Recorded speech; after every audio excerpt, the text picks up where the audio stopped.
There are moments when the world goes quiet and we're left alone with our thoughts. In these silent intervals, another world comes alive, the inner landscape of the mind, ruled by ancient instincts. Here, subtle dramas unfold, shaping our lives in ways we rarely notice.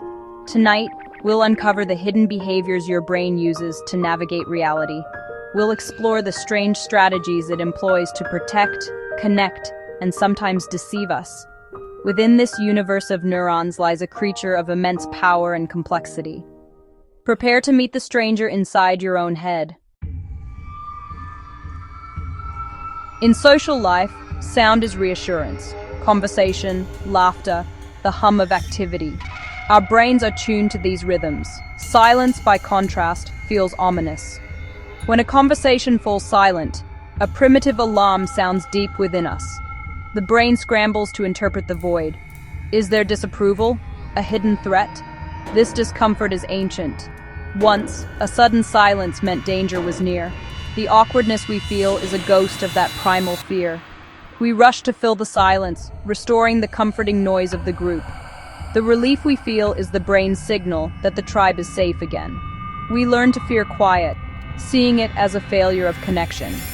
This ancient survival mechanism now governs our behavior in boardrooms and dinner tables.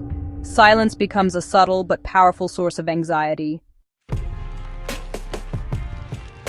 The mind craves completion, but life leaves tasks unfinished, open loops that haunt us. These unresolved items drain our mental resources, lingering in our subconscious. This is the Zeigarnik effect. We remember incomplete tasks far more vividly than finished ones. The brain perceives an unfinished task as an unresolved story, expending energy to close the loop. That's why we mentally rehearse conversations or find solutions at odd moments. This background processing creates creeping exhaustion and stress. The ghosts of open loops pull our attention away from the present. To the brain, an unfinished task is a broken promise. It haunts us, not out of malice, but from a desperate need for closure. Only action relieves the pressure. Until then, the ghosts walk the corridors of the mind. The unfinished always lingers. When reality is dull or painful, the brain escapes inward, into daydreams. This is the default mode network at work, letting the mind wander freely. We become authors and stars of our own private films, a sanctuary from the mundane. But for some, daydreaming becomes a compulsion, maladaptive, even addictive. The line between reality and imagination blurs. The dream becomes a cage. Vivid daydreams can leave emotional residue, making fiction feel as real as fact. The brain's power to construct reality is on full display. Sometimes, the imagined world is more alluring than the real one. The storyteller in our skull prefers fiction to fact. The yawn, simple yet strangely contagious. See or hear a yawn, and you might feel compelled to yawn yourself. This isn't conscious, it's a subconscious echo, a ripple through the group. Scientists now believe contagious yawning is linked to empathy, a primitive nonverbal connection. We're more likely to catch a yawn from someone close to us. It's a barometer of social attunement. In animal groups, yawning synchronizes alertness, signaling transitions. Our own yawning is a vestige of this ancient herd behavior. When a yawn spreads through a room, it's not just tiredness, it's social cohesion in action. The brain's need for connection made manifest. A silent, biological whisper, I see you. I am with you. We are one. It's a fleeting glimpse into the hive mind beneath our individuality. The yawn is a secret handshake of the brain. Walk into a room and suddenly feel self-conscious. That's the spotlight effect. The brain overestimates how much others notice us, making every flaw feel magnified. In reality, people are preoccupied with their own lives. Studies show we dramatically overestimate how many people notice our details. The spotlight is mostly imaginary, but the anxiety is real. Evolutionarily, being singled out once meant vulnerability. This ancient fear turns social situations into high-stakes performances.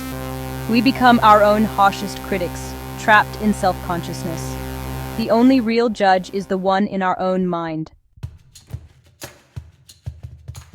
Meet someone new, hear their name, and seconds later, it's gone.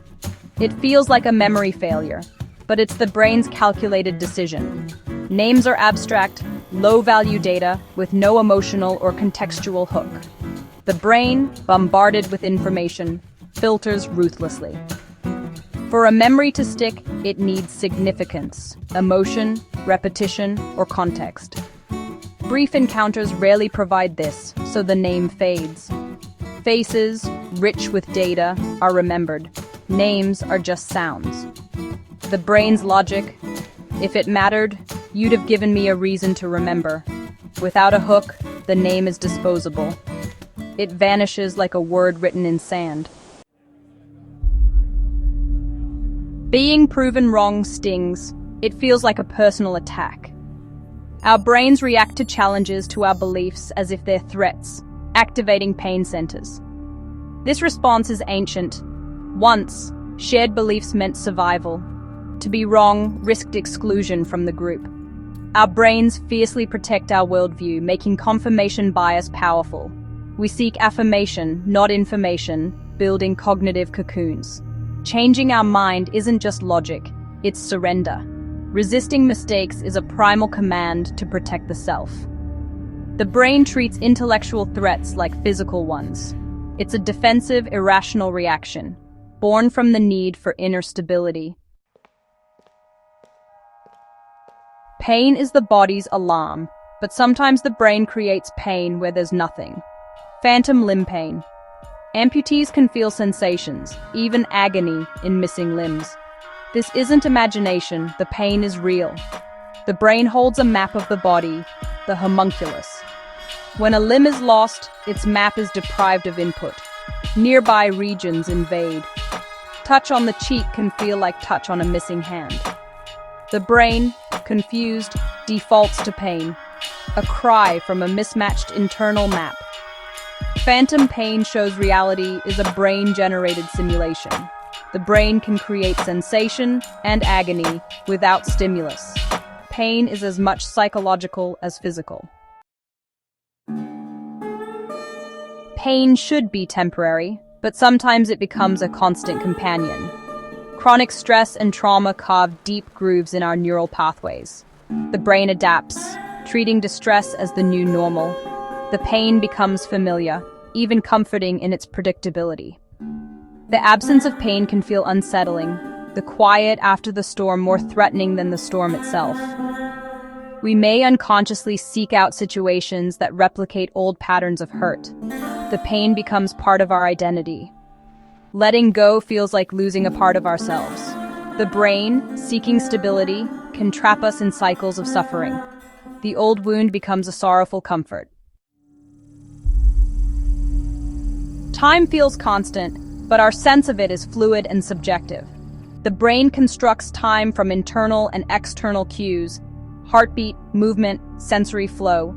Disruptions warp our perception. Fear slows time, focus makes hours vanish. The amygdala records intense moments in high detail, making them feel longer. In flow, self-awareness fades and time melts away. Depression or isolation can make days blur together. The brain imposes narrative structure on chaos, but it's fragile. Time can be stretched, compressed, or shattered. We are all time travelers. Our vehicle is the mind. The story of time is written in our brains. The mind's hidden corridors are disquieting. We've seen how it recoils from silence, is haunted by unfinished tasks, and conjures pain from nothing. The brain's prime directives: survive, connect, make sense of the world. It uses deception and fear as tools, building prisons of anxiety and cycles of pain. Understanding these secrets helps us recognize and question our instincts. The stranger within isn't an enemy, but a vital part of who we are. Subscribe to NeuroFacts,